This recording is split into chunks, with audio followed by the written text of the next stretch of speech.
कल हमने गांधी जी के बारे में पढ़ा था और आज हम आपको रॉलेट एक्ट के बारे में और उससे रिलेटेड जो घटना थी जलियांवाला बाग हत्याकांड उसके बारे में बताएंगे। ठीक है, तो आपको पता ही होगा कि जो ब्रिटिश शासन था उसने ये क्रांतिकारियों के दमन करने के लिए जो रॉलेट एक्ट पारित किया था उसका विरोध किया जाता है और उसके विरोध में जलियांवाला बाग हत्याकांड होता है, जिसमें क्या थे कि सैफुद्दीन किचलू और डॉक्टर सत्यप्रकाश की गिरफ्तारी कर दी जाती है। और जब इनकी गिरफ्तारी कर दी जाती है तो ये अमृतसर में जो बाग है, अमृतसर का जो बाग है जलियांवाला बाग, वहाँ पे सब बैठ करके इस पे चर्चा करते रहते हैं। उसी समय निहत्थे लोगों पर क्या कर दी जाती हैं, गोलियां चला दी जाती हैं और लगभग 1000 लोग मारे जाते हैं। अब कितने मारे, 1000 से ज़्यादा भी हो सकते हैं, क्योंकि कहा जाता है कि बस केवल इतने की रिपोर्ट थी कि 1000 लोग उसमें मारे जाते हैं। ठीक है,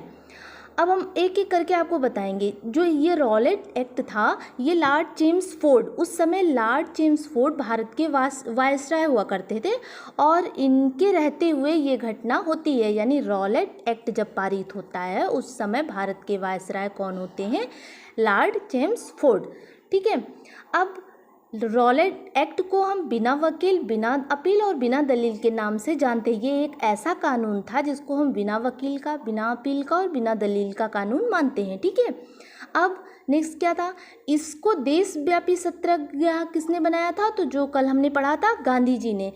यानी कि इसको देशव्यापी सत्याग्रह बनाने में महात्मा गांधी जी का योगदान था। ठीक, अब देखिए जब ये होता है, सत्याग्रह होती है, उस समय स्वामी सहजानंद जी होते हैं, वो क्या कहते हैं कि हम लगान नहीं देंगे, किसके विरोध में, रॉलेट एक्ट के विरोध में। ठीक है, तो कभी कभी पूछता है कि स्वामी सहजानंद ने जब रॉलेट एक्ट का विरोध किया तो किस प्रकार किया, तो आपको ये बताना होगा कि लगान ना देने, यानी वो चाहते थे कि हम लगान नहीं देंगे अगर ये एक्ट पारित होगा। ठीक है, अब देखिए ये जो जलियांवाला बाग हत्याकांड होता है वो रॉलेट एक्ट पारित होने के बाद होता है। ठीक है, जब रॉलेट एक्ट पारित होता है तो उसके विरोध में कई सारे क्रांतिकारी जो है, कई सारे क्रांतिकारियों का जो है दमन करने की कोशिश की जाती है, जिसमें होता क्या है कि अभी आपको पहले भी बताया था, सैफुद्दीन किचलू, सत्यपाल की गिरफ्तारी हो जाती है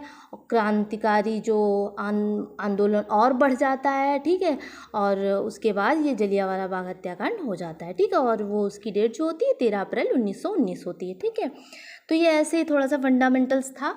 और उसमें क्या होता है कि जब ऐसा होता है, ये इतना नरसंहार होता है, तो जो रविन्द्रनाथ टैगोर जी हैं वो अपनी नाइट की उपाधि को क्या करते हैं, त्याग देते हैं। ठीक है, कहते हैं कि नहीं भैया मुझे नहीं चाहिए। ठीक, अब हम क्या, मिली थी इनको, पर क्या करते हैं, ये त्याग देते हैं। ठीक है, अब एक चीज़ और जान लीजिए आप, कभी कभी ये पूछा जाता है कि जब जो जलियांवाला बाग हत्याकांड हुआ था तो उस समय एक कार्यकारी परिषद बनाई गई थी। ठीक है, कि भाई उसमें क्या था कि जो उस कार्यकारी परिषद के जो ये एक सदस्य थे, उनका नाम था, अभी मुझे थोड़ा सा याद नहीं आ रहा है, एक मिनट, सॉरी एक सेकेंड, उनका नाम था के शंकरन नायर। ठीक है, उन्होंने भी क्या कर दिया था, इस्तीफ़ा दे दिया था। ठीक है, तो वो वायसराय की कार्यकारी परिषद के सदस्य थे और उन्होंने क्या किया था, इस्तीफ़ा दे दिया था। तो 2 लोगों ने इस घटना पे इस्तीफ़ा दिया था। पहले तो नाइट की उपाधि कौन त्यागता है, रविन्द्रनाथ टैगोर जी,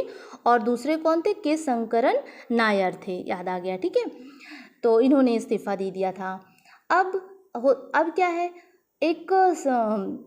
एक ब्रिटिश सरकार द्वारा एक समिति गठित होती है जिसका नाम होता है हंटर कमेटी। ठीक है, यही जो जलियांवाला बाग हत्याकांड होता है इसकी जांच के लिए कि हाँ कैसे हुआ, कैसे, हाँ, और ये इसके लिए जिम्मेदार कौन होता है, ये घटना के लिए जिम्मेदार कौन होता है, तो जनरल डायर होते हैं। ठीक है, और कहते हैं कि जब ये घटना हुई थी तो एक उधम सिंह होते हैं, वो क्या करते हैं, लंदन जा करके इनको मारते हैं। ठीक है, किसको, जनरल डायर को लंदन जाके मारते हैं। उनका नाम क्या होता है, उधम सिंह।